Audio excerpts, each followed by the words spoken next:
2016, our lives changed forever. A virulent man-made virus had been mysteriously released into the population, mutating the infected into ravenous flesh-eating zombies. The outbreak had claimed untold lives, but somehow my wife and I had managed to survive. We escaped the carnage of the cities by driving deep into the countryside, hoping to find relative safety at our parents' farm. When we arrived, we were relieved, not only to find her parents still alive, but with the help of the locals, they had managed to fortify the farm. Okay then. Well, yeah, guys. This game is like a zombie outbreak.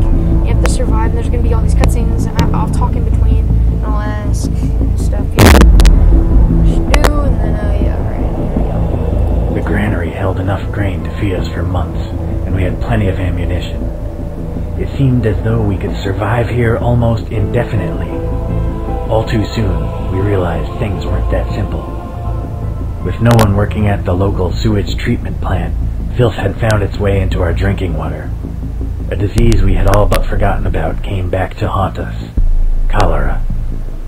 Without antibiotics to treat the infection, people grew weaker and weaker, and finally died. It was clear that if someone didn't go and find some medicine soon, we'd all be wiped out within a month. Those still healthy enough to hold a gun decided to draw straws. Mine was the shortest. Oh. How effing ironic. Having been chosen for the mission into town, I wasted no time and started preparing immediately. I realized that even decisions that seemed unimportant at the time could make the difference between life and death later on. With that in mind, I headed to my father-in-law's wardrobe and started to think about what I should wear. Right, let's see here. Put shorts on a t-shirt. I wouldn't do that because it is way too open. Jacket and jeans might just slow me down.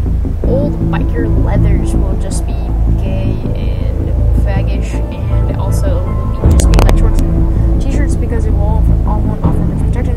Put camouflage combat fatigue. That is a good choice because you will be camouflaged and everything. That would be a good choice. So that's what I'll do. I chose to wear the old man's combat fatigues. I hoped it would make me much harder to spot.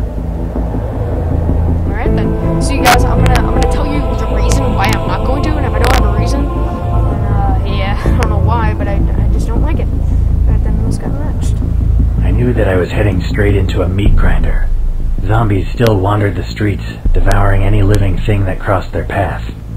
I knew that confrontation with the infected was inevitable, and so after I got dressed, I headed straight for the armory. Shotgun, hunting rifle. Oh, I'm not talking about the shotgun later. The hunting rifle, weight is, I don't know, it's just too close range. We're gonna be in the streets, so I don't really like the hunting rifle. It's a close quarter. I think that's more like a sniper. Automatic pistol, I think would just be too loud, as well with the shotgun. Submachine gun, I don't know. Submachine guns just feel more suppressed for me. And submachine gun, you can fire from medium to short distance, like and stuff like that. Only short, maybe medium if you get the lucky shot. But I took the submachine gun so I could mow the bastards down. Alright then, that's good. It says I can mow the bastards down. Yeah, but yeah. Having armed myself, I grabbed a rucksack to carry some additional supplies. It was imperative that I traveled light so I could complete my mission as quickly as possible. My fellow survivors were counting on me getting back with antibiotics as soon as possible, and the risk of being unable to outrun the infected was one I wasn't willing to take. Okay, so I'm going to I'll take a crowbar. My mission was incredibly dangerous and injury seemed likely. I took some basic medical supplies to increase my chances of getting home in one piece. Okay, that is a good choice, yeah. I was almost ready to leave the safety of the compound.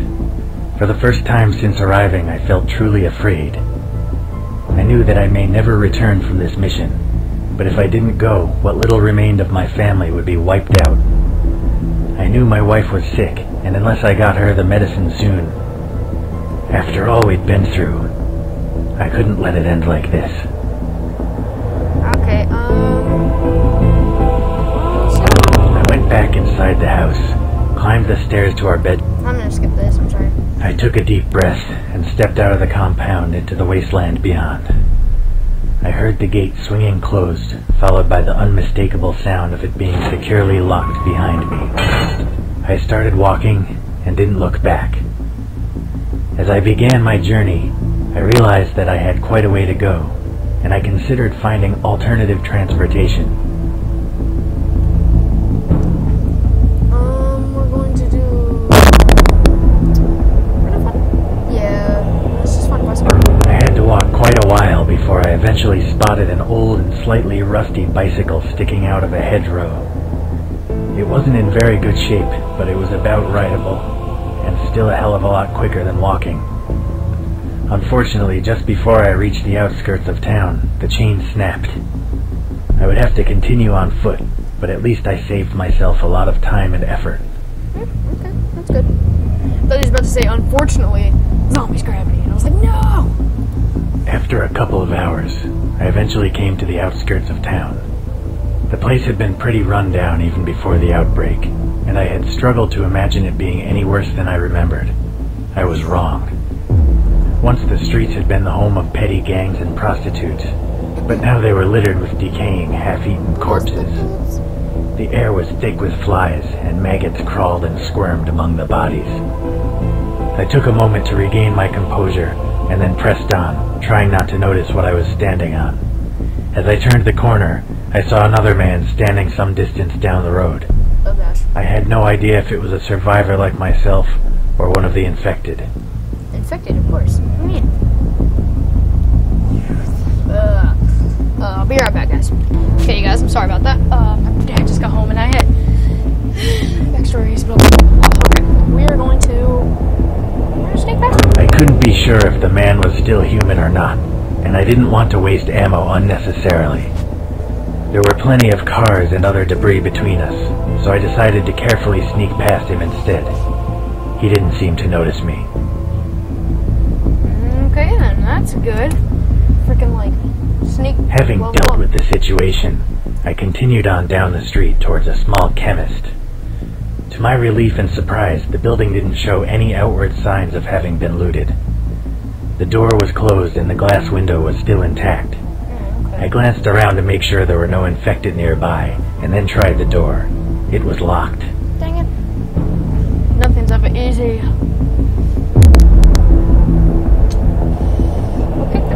I was certain there would be antibiotics inside, and knew that it would be worth doing anything to get them. I took a step back and kicked the door as hard as I could. At first it didn't budge, so I tried again. After several attempts, the wooden frame finally gave way, and I was able to enter the building. Awesome. Like a boss. As I entered the building and looked around, I realized that the antibiotics I so desperately needed would be kept in the back of the shop, so I carefully made my way towards the counter.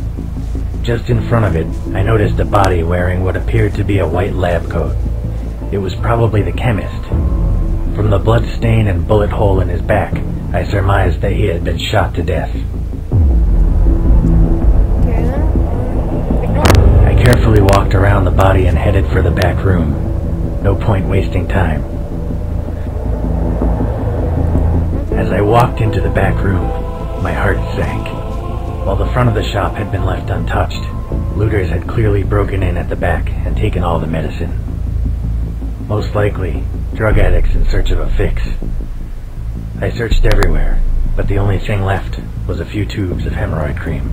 I made my way back to the front of the shop and realized that my mission was far from over. I wondered if I could find any extra supplies before continuing.